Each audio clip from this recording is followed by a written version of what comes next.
la faiblesse du budget du ministère du Travail, du dialogue social et des relations avec les institutions. C'est un budget qui s'élève à 5 838 979 034 francs CFA en 2023. Et c'est un budget qui connaît une hausse de 157 934 720 francs CFA en valeur absolue et de 2,8% en valeur relative. C'est une légère hausse qui s'explique essentiellement par le renforcement du plan national de dialogue social et l'appui à l'institution de coordination de l'assurance maladie obligatoire. Donc, c'est un instrument qui a été intégré dans le budget 2023. Mais tout de même, nous venons de loin. C'est quand même à périmètre égal. Ce même ministère, il y a à peu près 10 ans, on examinait un budget de 1,6 milliard. C'est quasiment un budget qui a été substantiellement relevé et qui a connu un taux de croissance moyen annuel, on l'a dit dans le rapport, de l'ordre de 12,13%. Les remarques particulières du budget, c'est la reconduction effectivement du budget pour l'organisation des élections de représentativité syndicale pour un montant de 300 millions. C'est important que cette remarque particulière puisse être portée à la connaissance des honorables députés. Mais pour très rapidement embrayer sur une question qui a été posée par l'honorable député Guy-Marie Sagnan relativement au salaire des auxiliaires de police volontaires. Pour dire simplement qu'il y a deux parties en termes de rémunération et dans le projet de budget, on l'a clairement explicité. Et je pense que l'honorable président du groupe parlementaire, Birame Souleye Diop, est revenu là-dessus. Je vais apporter des clarifications. Il y a les salaires qui sont payés par la solde centrale, la direction de la solde, aux 165 000 fonctionnaires du Sénégal. Et pour ces salaires-là, il y a eu des augmentations de salaire entre 80 000 francs CFA, donc en plus du salaire qu'on recevait, et 300 000 francs CFA, de la plus petite hiérarchie à la hiérarchie la plus élevée. Ça, c'est constant. Et ça a débuté depuis le mois de mai pour les enseignants, depuis le mois de juin pour les médecins et pour les autres agents publics et pour aussi les forces de défense et de sécurité, ça a débuté effectivement depuis le mois de juin. Et pour les autres agents publics, ça a débuté depuis le mois de juillet. Maintenant, il y a un programme spécial Xëyu Ndaw ñi. Xëyu Ndaw ñi, qui n'est le recrutement spécial que j'avais détaillé ici, en détail, le recrutement spécial de Xëyu Ndaw ñi, le paiement se fait à travers un titre dans le budget qui s'appelle titre 4, donc qui n'a rien à voir avec le titre de la solde centrale. Là où, dans le projet de budget 2023, vous verrez 1273 milliards. C'est destiné aux 165 000 fonctionnaires, alors que dans le titre 3 et 4, où il y a 1679 milliards de prévus, c'est à partir de ce titre que les paiements du programme Xëyu Ndaw ñi d'un montant de 150 milliards est opéré. Et dans ce programme Xëyu Ndaw ñi, qui n'est pas payé par la solde centrale, il y a le recrutement des gendarmes adjoints volontaires pour 3,6 milliards. Il y a le recrutement des policiers adjoints volontaires pour 3,6 milliards. Il y a le recrutement des 5000 enseignants pour 14,121 milliards. Il y a le recrutement des volontaires du nettoiement et autres. Ce programme-là, qui est payé à partir des transferts courants, les policiers adjoints volontaires perçoivent 90 000 francs CFA. Ça n'a rien à voir avec tous les autres policiers qui sont payés par la solde centrale. J'ai beaucoup travaillé avec la police et pour vous donner les catégories, les augmentations avaient concerné les élèves agents de police, les élèves sous-officiers de police, les élèves commissaires de police, les agents de police, les sous-officiers de police, les officiers de police, les commissaires de police et les inspecteurs généraux et contrôleurs généraux de police. Ça, c'est la solde centrale.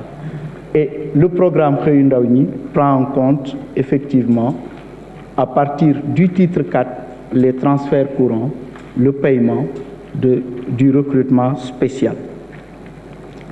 À la suite de ces précisions, effectivement, il y a eu des questions se rapportant aux efforts qui ont été faits par l'État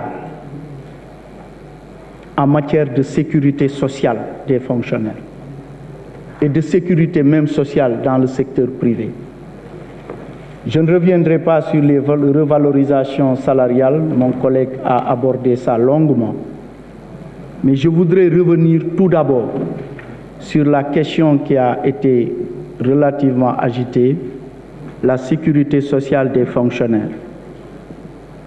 Retenons tout d'abord qu'il y a eu la revalorisation des pensions militaires d'invalidité. C'est important. Les invalides simples bénéficient de 100 points supplémentaires contre 300 points pour les grands invalides et 600 points pour les grands mutilés depuis le 1er janvier 2016. Ce qui s'est concrétisé par le paiement de rappel de plus de 1,6 milliard. Le bénéfice aussi de la pension mixte a été étendu aux militaires servant pendant la durée légale, atteint d'un taux d'invalidité au moins égal à 85%. Cette disposition ne permettait qu'à 59 invalides de bénéficier de ça. Ça a été supprimé, ce qui fait que le nombre d'invalides bénéficiaires a augmenté pour se chiffrer à 390 invalides. Le troisième point qui me semble important, c'est aussi, à chaque fois qu'on a revalorisé le point indiciaire de la fonction publique, ça entraîne de facto le point d'indice des invalides. Ensuite, à côté de la revalorisation des pensions militaires d'invalidité, il y a eu la revalorisation des pensions de retraite du personnel titulaire des universités. Je n'en reviens pas, nous l'avons longuement abordé lors de l'examen du budget du ministère de l'Enseignement supérieur et de la Recherche et de l'Innovation. Troisième revalorisation importante, le rapport l'a abordé, toujours dans le cadre de la sécurité sociale des fonctionnaires, c'est la revalorisation des pensions de retraite des ex-policiers radiés. Les montants ont été même indiqués dans le rapport de la commission. À côté de la sécurité sociale des fonctionnaires, il y a la sécurité sociale des travailleurs du secteur privé également. Ça a été abordé.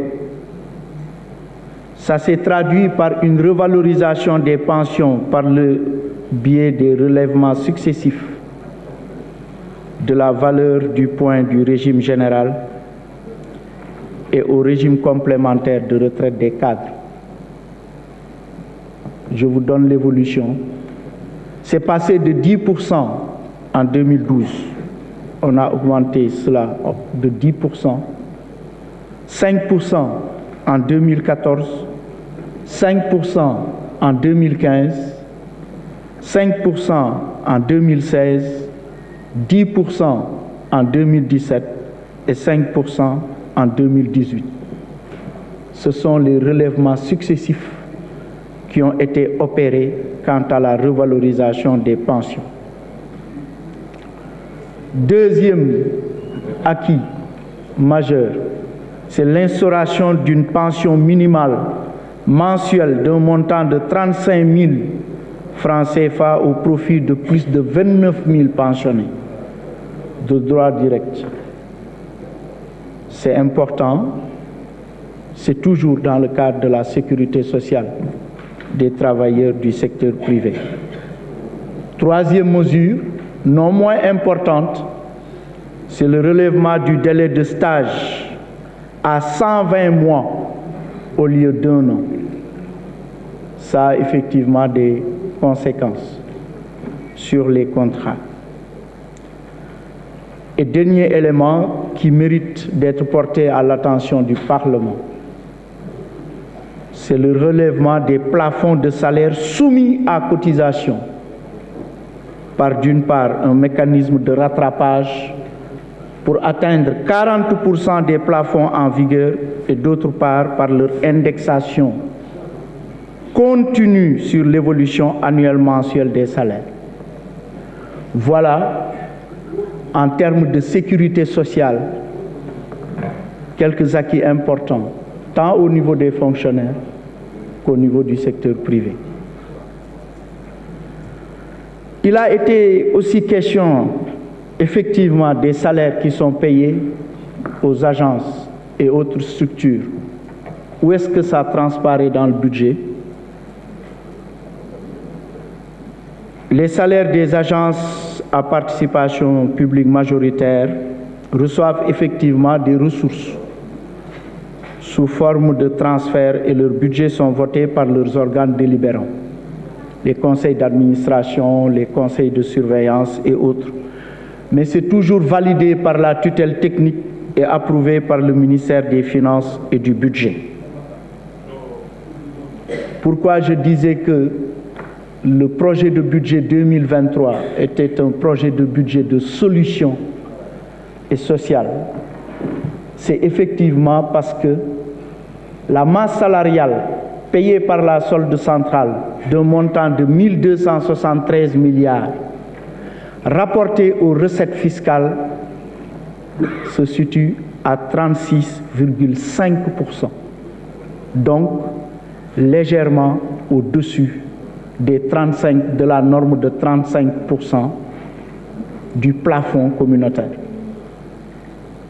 Mais à côté de cela, on l'avait abordé également en commission, il y a des salaires qui sont payés dans les autres titres et c'est la question qui avait été posée. Les corps émergents, c'est dans le titre 3, je l'ai abordé l'autre jour, c'est près de 68 milliards. Les contractuels de la santé, c'est près de 4 milliards. Les salaires des agences, des universités et autres qui sont en transfert courant, qui ne sont pas dans la solde centrale, ça dépasse les 113 milliards. Et même les unités de gestion de projet, si vous examinez le budget d'investissement, je vois qu'effectivement l'honorable Aïd Dafé l'exploitent très souvent, vous verrez que les unités de gestion de projet, en termes de soldes et salaires accessoires, au niveau du titre 5, c'est dans l'ordre de 15 milliards 8.